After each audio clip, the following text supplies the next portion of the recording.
Hola, bienvenidos a este nuevo encuentro con las ideas y las obras de aquellos que piensan cómo mejorar el hábitat humano. La arquitectura es una profesión donde convergen muchas disciplinas. Una de ellas es el arte. El gran escultor vasco Eduardo Chillida estudió arquitectura, luego eligió otro camino creativo, pero finalmente terminó siendo arquitecto honorario, nombrado de esta forma por el Colegio de España. A continuación compartiremos el diálogo exclusivo mantenido con su hijo Luis, presidente de la asociación que tiene como objetivo difundir la obra del gran escultor vasco, quien describe minuciosamente la personalidad de su padre. Si yo tuviese que expresar lo que era mi padre en una palabra, diría denso. Denso en el sentido no solo de densidad física de su obra, de densidad en su compromiso con lo que hacía, en su trabajo, en su dedicación. Era una persona dedicada íntegramente a lo que hacía. Y tenía la gran suerte de tener a mi madre al lado. Yo siempre he pensado, yo he trabajado con los dos, y que mi padre sin mi madre hubiese sido un absoluto desastre, porque necesitaba a ella para que organizase las cosas. Mi padre era una persona muy centrada en lo que él hacía, pero había otras cosas de la vida en las cuales no podía, no era capaz, no era algo que le superaba. Yo siempre me imagino a mi padre que si fuese por un camino andando y llegase a un cruce y en ese cruce hubiese un atajo o un camino más largo, siempre iba a elegir el camino largo.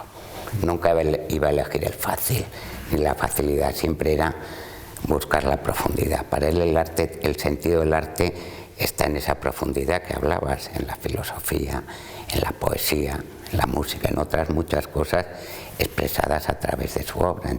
Como todo joven en su momento, comenzó a pensar qué sería de su vida, hacia dónde orientaría su futuro. No lo sabía exactamente, pero algo sí tenía claro. Mi padre me lo decía siempre, es que es mucho más fácil saber lo que no quieres que lo que quieres. Y él en ese momento pues fue descartando, no iba a ser economista, no iba a ser médico, no iba a ser... Y a la hora de elegir, al final eligió los estudios de arquitectura. Y se marchó, hizo el ingreso, se marchó a Madrid a estudiar arquitectura.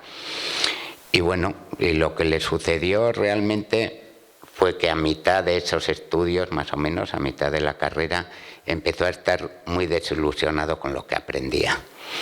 Porque quizás también si nos ponemos en los años 40, cuando él estudió arquitectura en Madrid, España acababa de salir de la guerra civil y era un país muy cerrado a todas las ideas de fuera, lo que le enseñaban en la escuela no era lo que él quería aprender.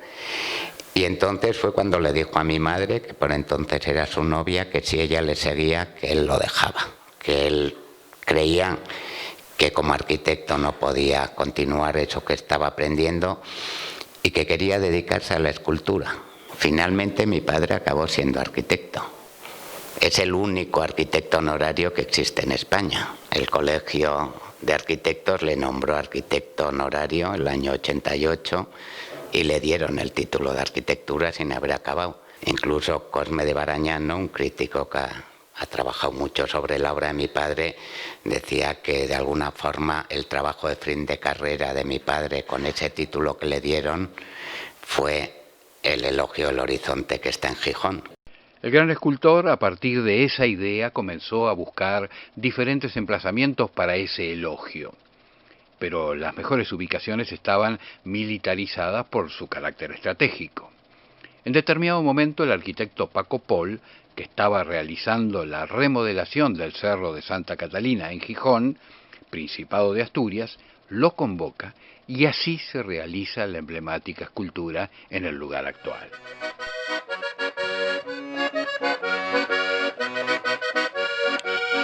Si algo caracterizó a Eduardo Chillida fue su permanente búsqueda de una identidad en su creación, encontrar un sentido a su obra.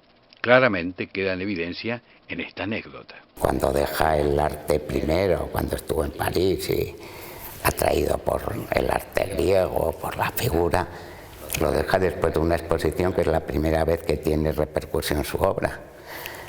Y a partir de ahí le dice a mi madre, Pili, nos vamos. Esto no es lo que busco. tengo que buscar dentro de mí mismo, se volvió a su tierra y se decidió a buscar dentro de sí mismo en lugar de buscar fuera. Yo he estado buscando con mi padre materiales muchísimas horas de mi vida, yéndonos en coche a fábricas de alabastros, de mármoles, de granitos, y cómo buscaba un material, cómo quería ver y cómo tenía claro qué es lo que quería o lo que no quería, cómo le llamaba a cada material y cómo trataba de relacionarse con él. Cada material buscaba algo especial, no solo lo que él quería, también pensaba en lo que el material le dictaba. Cada material te lleva por un lugar y muchas ideas en contacto con diferentes materiales tienen un hilo común, sí, lo que él llamaba ese aroma. Mi padre, el aroma, ese sentido del aroma que no solo es olfativo, es el camino, y ese camino iba variando dependiendo de cada material dentro de muchos de sus trabajos. Por eso creo que para él era tan importante el estar un poco atento a todo lo que pasaba. Mi padre me decía muchas veces: Luis, si no te has fijado en algo, igual no lo vuelves a ver nunca más. Él siempre miraba todo. Porque algo que se te pudiese escapar quizás era importante y no te has dado cuenta en ese momento. Incluirlo dentro de sus trabajos, al viento, a las fuerzas de la naturaleza, a la rama de un árbol. Él decía, es que la hoja de ese árbol, dice, probablemente sepa algo que nosotros no sabemos. Y estuvo durante un tiempo yendo junto con otros aprendices a ver cómo se trabajaba el hierro. Y lo que fue muy gracioso fue que al poco tiempo este hombre, Manuel Illarramendi, le dijo a mi padre, le dijo: oye, Eduardo, lo que haces nadie de los que están aquí aprendiendo lo entiende. Les tienes despistadísimos a todos porque yo les estoy enseñando un oficio, les estoy enseñando a ganarse la vida como herreros. Y lo que haces tú son cosas muy raras. Le dijo: oye, ¿por qué no hacemos una cosa? Le dio unas llaves de su taller y le dijo: mira, yo trabajo de 6 de la mañana a 6 de la tarde. De 6 de la tarde a 6 de la mañana es tu taller. Le dio las llaves y prácticamente todas las obras de los años 50 las hizo en este taller por las noches. Él iba por las noches al taller y trabajaba, durante el día descansaba o iba a pensar, pero por las noches era cuando las fue haciendo. Y así fue su primera aproximación al hierro, hasta que pudo ya por fin tener su propio taller.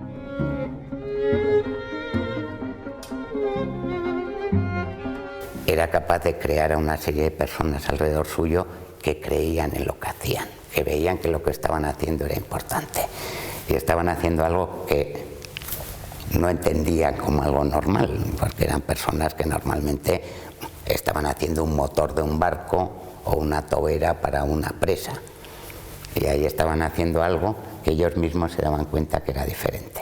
Una conversación tenía que tener un sentido, no hablar por hablar no era lo suyo, había que buscar el sentido de las cosas. Y luego una de las cosas que como hijo más te sorprende es que una persona tan exigente consigo mismo como era él, mi padre era absolutamente exigente consigo mismo, tenía que darlo todo en cada momento, no se dejaba nada guardado. Pero sin embargo todo lo que tenía exigente de consigo mismo lo tenía de tolerante con los demás. Y eso sí que resulta curioso, con todos los que han trabajado con él. Si cualquiera cometía un error lo entendía perfectamente, no le importaba nada. Decía, bueno, no te preocupes, ya lo subsanaremos, no pasa nada. Cuando mi padre ya empieza a trabajar con la Galería de París, con la Galería Mike, pues bueno, su obra va empezando a ser más conocida y ya a mediados de los años 50, el año 56, 57, después de haber expuesto en París, tiene el Gran Premio de la Bienal de Venecia y el galerista empieza a presionarle a mi padre por un tema, porque era muy lento. Él se denominaba a sí mismo un rumiante, porque masticaba y masticaba las ideas y les volvía a dar vueltas.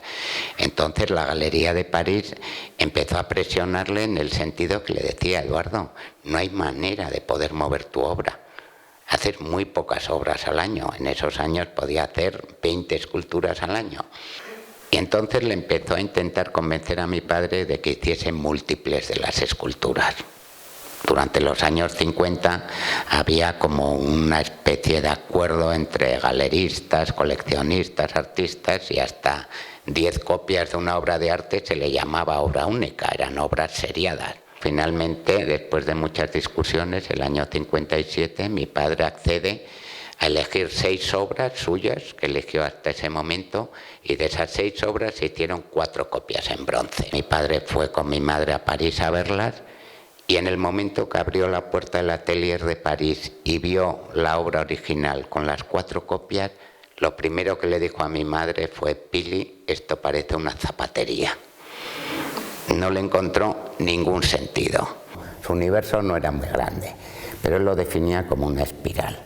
Decía, dentro de esa espiral, decía, yo paso muchas veces por los mismos sitios, pero cada vez dentro de la espiral paso a una altura diferente, la altura de compromiso formal, de su formación, y entonces era otra cosa cada vez que volvía por esos caminos. Por eso hay mucha repetición en muchos temas que le llevaron toda su vida. Mi padre siempre decía que él podía trabajar en el valor de lo que hacía. Y decía, ¿el valor qué es? El valor es tu esfuerzo, es tu dedicación, es tu trabajo, es lo que tú pones para hacer algo. Eso es lo que le da un valor. Y sin embargo decía, ¿y el precio qué es? Dice, el precio es lo que los demás pagan por ello. El precio no es algo que tú decidas, el precio es algo que va por ahí. Mi padre fue a hablar ya muy seriamente con el señor Mike y le dijo, mírame, tú me estás diciendo que yo tengo que multiplicar mis obras para que la gente pueda conocer mi trabajo, para que pueda haber más museos, más instituciones, coleccionistas que tengan mis obras y se puedan distribuir por más sitios. Dice, o sea, el concepto es multiplicar la obra. Y mi padre le dijo, ¿y por qué no hacemos lo contrario?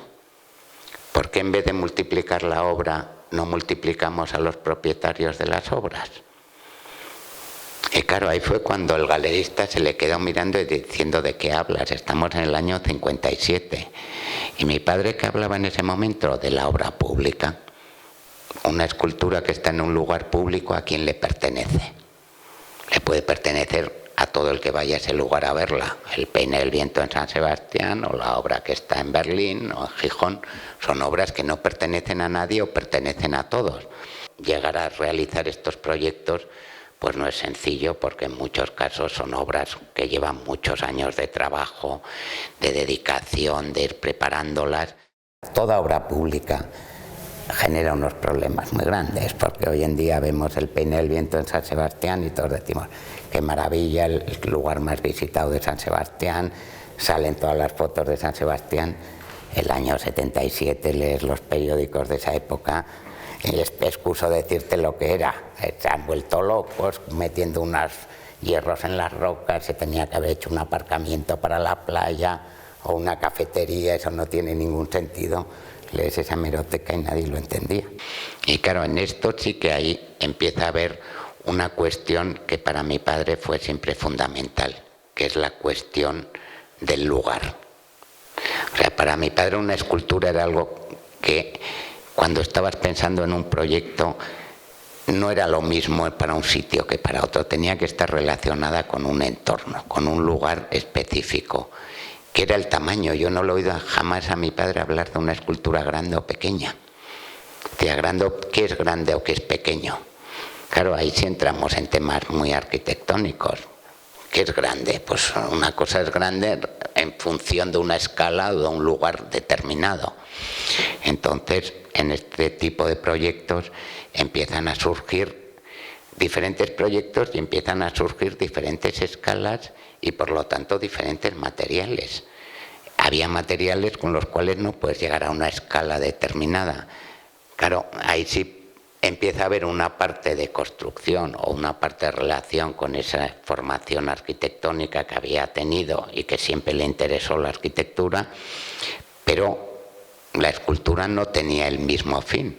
Decía que para él la diferencia entre la arquitectura y la escultura era que el arquitecto finalmente, la finalidad de su trabajo es dar unas respuestas a las necesidades del hombre. Cuando alguien le encarga a un arquitecto un edificio es para algo funcional. Luego puede desarrollarlo de diferentes maneras, pero tiene que dar una parte de respuesta. Y él decía que lo bueno que tenía para él la escultura es que la escultura estaba basada en la pregunta. releyendo cosas sobre estos temas de la geometría, empieza a ver que antes de Euclides en Grecia tenían un ángulo que le maravilla, que es el gnomon. Tiene varias esculturas que se llaman gnomon. Y el gnomon era algo tan sencillo como el ángulo de un hombre con su sombra. El ángulo de un hombre con su sombra nunca es un ángulo de 90 grados exacto. Era de alguna manera un ángulo anterior a la definición del ángulo recto, pero que era un ángulo vivo. El hombre se movía, el hombre no está siempre en la misma posición. Y entonces empieza a desarrollar todos estos conceptos en su obra, de manera que nunca, yo no le he visto a mi padre jamás midiendo un ángulo de una escultura cuando trabajaba. El ángulo era el que salía, era un ángulo vivo. En el 69 había hecho mi padre el libro con Heidegger del arte y el espacio, los libros de bibliófilo, y cuando coincidió con Guillén en Harvard empezaron a hablar, se hicieron amigos, y mi padre empezó a releer ya con mucho interés la obra de Guillén para hacer un libro entre los dos. Y releyendo la obra de Guillén encontró una frase que era: lo profundo es el aire.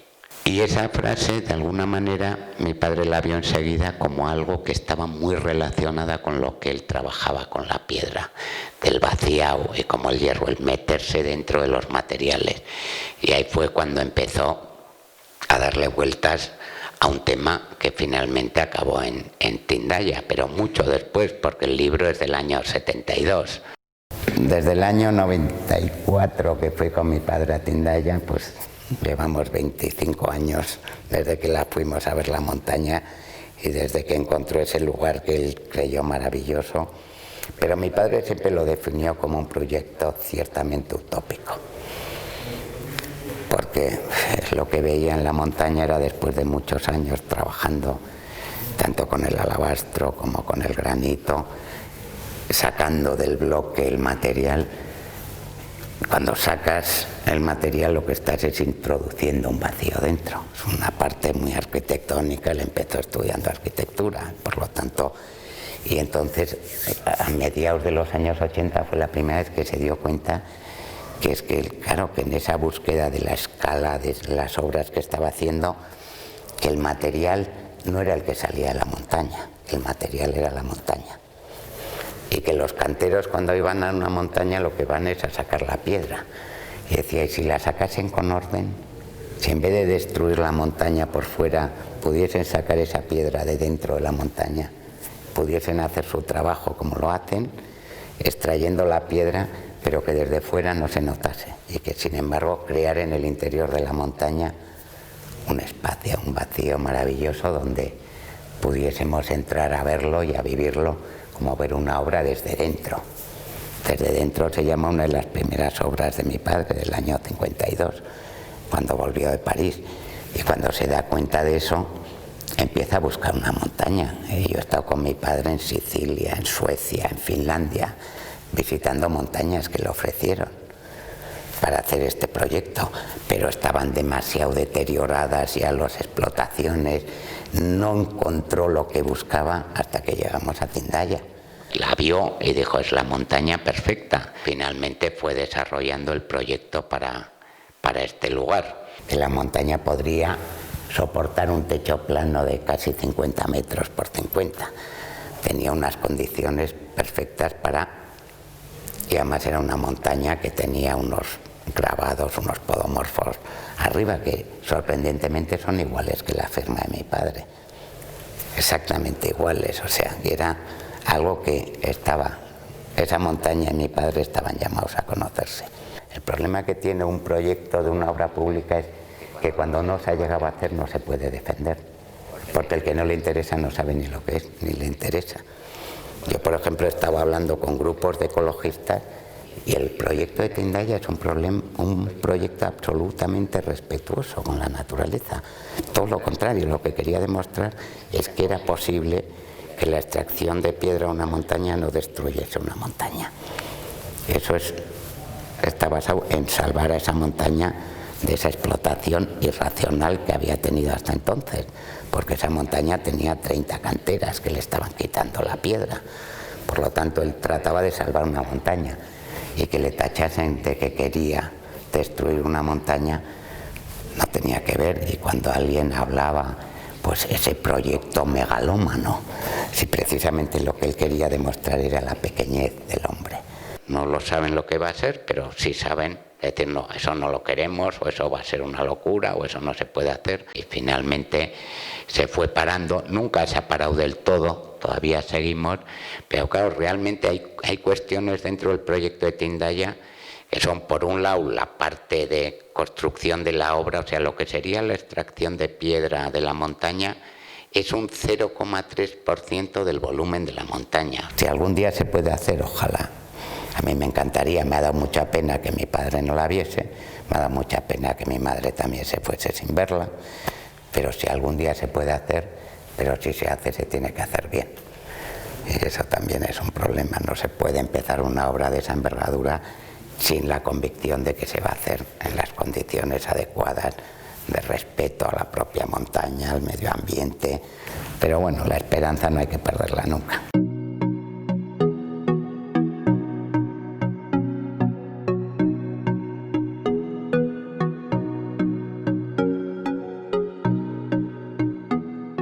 Ya vimos cómo era la Escuela de Arquitectura cuando Eduardo Tillida era estudiante. Ahora compartiremos lo que nos dice el gran arquitecto catalán Carlos Ferrater sobre cómo fue su época de estudiante, también el medio siglo como docente y cómo deberían ser las escuelas de arquitectura.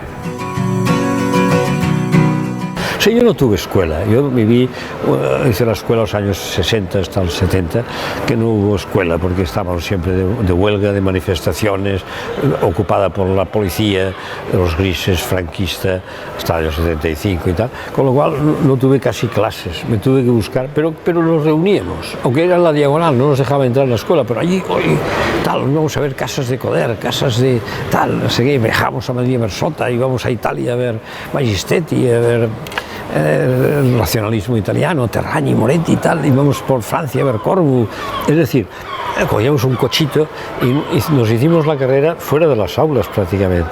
Eso sí, todo entre gente que teníamos esa ambición o esa motivación de algún día ser arquitectos, no tener un título. Porque claro, yo distingo mucho en la escuela, he estado muchos años, 50 años en la escuela, entre el 64, 2014 me jubilaron de catedrático, medio siglo, y en ese medio siglo, me acuerdo que la escuela me dijo, sigue, acaba el curso, emérito. Digo, no, yo la verdad es que he estado medio siglo y yo creo que ya estoy bien. Ahora debo hacer otras cosas. Estoy trabajando para ONGs y tal, ¿no? Catalanas, pero también del resto del mundo, también alguna sudamericana. Y claro, ya dije, ya mi cuota, ya queda un catedrático espléndido, queda una cátedra paritaria, etcétera, etcétera, ¿no? Y entonces, ¿cómo se forman los estudiantes? Yo creo que debe ser un proceso muy abierto, muy abierto. La escuela debe ser una biblioteca, un bar, porque ahí los intercambios se producen muy bien, ¿no? Y luego ha de haber unos laboratorios en que la gente ensaye. Y en función de las necesidades, profesores y alumnos se confunden. O sea, yo no sabía si iba a dar clase a la escuela o iban a que me dieran clase mis alumnos, porque al final aprendía siempre cosas. Al final estábamos experimentando. Había un poco de diferencia entre el aula de proyectos y mi pequeño estudio que he tenido durante muchos años, hasta que en 2004 con los hijos y los jóvenes arquitectos hemos montado esa estructura de OAB, ¿no? Pero yo he tenido un estudio pequeñito de 4 o 5 personas, 6, siempre, toda mi vida. Y era un poco la prolongación del aula de proyectos, hacíamos lo mismo. Yo hasta me equivocaba, decía, oye, vamos a mirar porque hay que entregar. No hay que entregar, si esto es la realidad. O en la escuela al revés, ¿no? O sea, vamos a hacer un ensayo de construcción. No, aquí no podemos construir, ensayamos y tal, ¿no? Y esto hizo que, bueno, pues que mi formación un poco autodidacta, yo creo que ha de ser en parte autodidacta siempre la formación. O sea, de poder uno formar, más en el caso de la arquitectura. ¿Por qué? Porque la arquitectura tiene muchas derivadas, ¿no? O sea, y a veces es muy bueno ver según qué película o escuchar según qué composición musical o un concierto. Y los proyectos nacen de ideas muy aleatorias. Y de esta forma llegamos al final de este nuevo encuentro con las disciplinas que convergen en el amplio espectro del mundo de la arquitectura, el urbanismo y el arte. Un fuego sagrado que siempre encuentra caminos personales para expresarse, como fue el caso del que hoy compartimos con el gran artista vasco. Esperando que les haya gustado, nos despedimos hasta cualquier momento en algunas de las plataformas que integran nuestro circuito de comunicación. Será hasta entonces.